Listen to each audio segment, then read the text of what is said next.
All right, so get this. You ready for today's deep dive? Yeah, hit me with it. It turns out Elon Musk is a gamer. Wait, seriously? Oh yeah, like hardcore. I would never have pictured that. Like, what does he even... We're talking Diablo. Yeah. Apparently, top 20 player globally, his words. Global. Wow, okay. I mean, the guy clearly likes to push boundaries, but that's... And here's the thing, right? It got me thinking.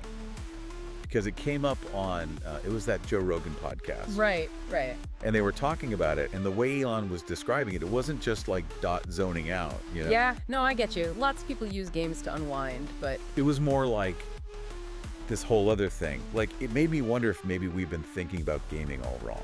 That's a good point. Like, does it actually DO something for you beyond just being fun? Right. So before we go any further, for anyone tuning in for the first time, this is what we do, right? We take one little nugget of something interesting, that could be an article, a quote, whatever, and then we just kind of dive in. Exactly. We try to connect the dots, see where things lead, find those unexpected insights. So back to Elon and Diablo. What struck me was he uses his real name as his game handle, like no Elon 420XX or whatever, just straight up Elon Musk. Interesting. You'd think with all his success, he might want to, you know, fly under the radar a bit. Right, but it's like he's not even trying to be incognito, which honestly, I kind of respect. Anyway, the point is, this is Elon Musk. Dude's running like 5 future tech companies, launching rockets. And still finds time for Diablo. It's got to be more than just a way to kill time, right? Exactly. And he even said in the interview, it's like this mental dot regeneration. He compared it to martial arts. Oh, I see what he's getting at. That intense focus. Yeah. You got to be completely present, you know, but then afterwards you feel sharper. It's like achieving that flow state. I'm sure a lot of our listeners are familiar with that concept. Fill us in. So flow state, right. It's the state of being totally absorbed in something. You lose track of time. You're completely in the zone. And afterwards, there's this feeling of energized calm, like a mental reset. Okay, yeah, I can see that. A lot of people find it through meditation, exercise, creative activities. But for Elon, it sounds like Diablo is his path to that flow state. Especially with his schedule, right? Must be insanely demanding. Maybe that level of focus is like his way to de-stress. Makes sense. And it ties into something Joe Rogan brought up in the podcast about a study on surgeons. Oh, yeah. This was wild. Surgeons who played video games. Yes.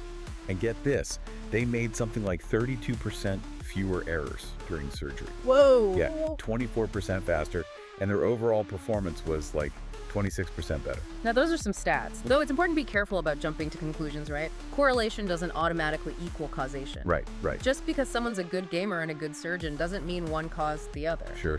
But what it does suggest is that maybe there's a connection. Like maybe certain cognitive skills you develop through gaming translate to other areas of life. Okay, so let's break that down. What kind of skills are we talking about? Give us the specifics. Well, think about what you're doing when you're gaming.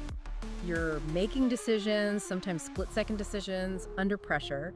You need that hand-eye coordination. You're constantly strategizing, adapting to new challenges, you know, thinking on your feet. That's true. You can't just brute force your way through most games. Gotta use your brain. Exactly. And those skills, they're not just useful in the virtual world. Think about it. How often in real life do you need those same abilities? Yeah, I see what you mean. In business, for example, you're negotiating a deal, things change unexpectedly, you need to reassess, come up with a new approach. Right, you'll need to think strategically, adapt. Exactly. Or let's say you're in a creative field. You're designing something, you hit a roadblock. Yeah. You gotta get creative to find that solution. So maybe gaming is actually training your brain to be more flexible, adaptable. Potentially. Yeah. And it makes you wonder, right, if specific types of games are better at honing specific skills. Yeah, like could we be using this more intentionally? Could game be part of like education or job training? That's a whole other rabbit hole, right? Hey. But it's a fascinating one to consider because we tend to think of gaming as purely entertainment, but What if it's way more than that? What if we're just scratching the surface of the potential? And in fact, something else Elon said in that interview really stuck with me. He said, and I quote, in order to be good at video games, you need to be good at everything and be smart. I love that. Right, so next time you're kicking butt in your favorite game, think about that. Are you secretly becoming a genius? Maybe not, but hey, there's people who do it. I don't know about you, but it definitely makes you look at games a little differently. feel so. So for everyone listening, we want to hear from you.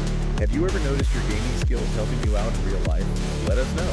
Hit us up on social media. We're at @PodTopia Pod, and this conversation. Yeah, let's see where this rabbit hole goes. Until next time, dive deep.